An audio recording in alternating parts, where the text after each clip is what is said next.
Промежуточные итоги реализации программы развития межнациональных отношений подвели во Владикавказе. Круглый стол собрал представителей администрации районов, которые отчитались о проделанной за год работе. Чиновники обсудили актуальные вопросы межнациональных и межконфессиональных отношений и наметили пути укрепления единства. Особое внимание уделили этнокультурному развитию. По словам министра по вопросам национальных отношений Сослана Фраева, благодаря усердной работе на местах в республике сохраняются мир и стабильность. Государственная программа развития межнациональных отношений будет реализовываться в Северной Осетии до 2018 года. Да, основная цель нашей встречи – это обсуждение и реализации и хода национальной государственной политики именно в муниципальных образованиях.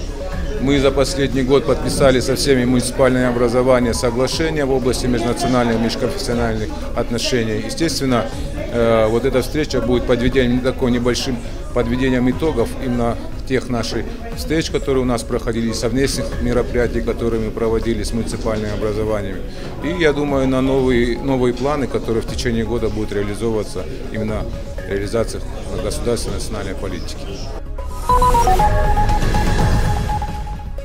К юбилею Коста Хитагурова в свет вышло второе издание книги «Завещание». Ее тираж составил 3000 экземпляров. В этом году сборник дополнили 6 переводами, высказываниями и иллюстрациями картин Коста. На презентации разыграли 5 экземпляров книги. Впервые издание увидело свет в 2009 году. Уже тогда событие вызвало большой резонанс в культурной среде. Стихи Коста популярны не только на Кавказе, но и в Индии, Венгрии, Испании, Франции и других странах мира. Основная идея проекта – показать как одну небольшую стихотворение, всего 8 строк, объединяет, роднит, сближает народы. И как представители этих народов захотели на своем родном языке услышать бессмертные строки Коста.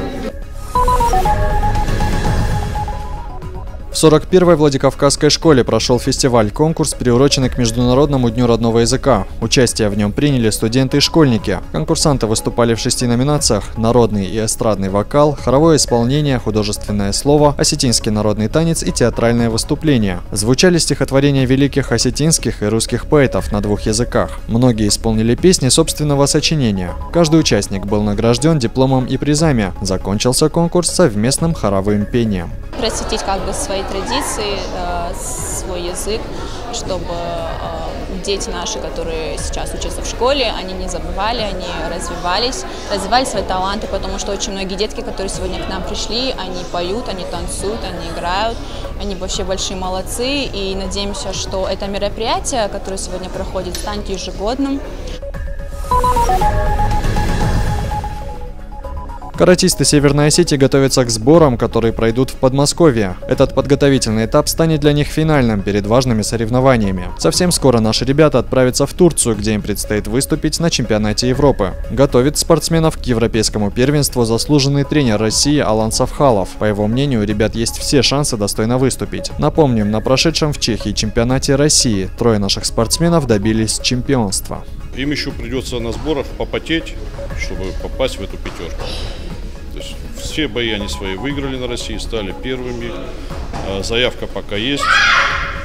То есть они опрокинули, можно сказать, очень серьезных лидеров, которые сидели в этой пятерке. Они их потеснили. Теперь надо на сборах тоже показать какие-то свои еще качества, функциональные, скоростные, умение думать. То есть, я думаю, они справятся с этой задачей.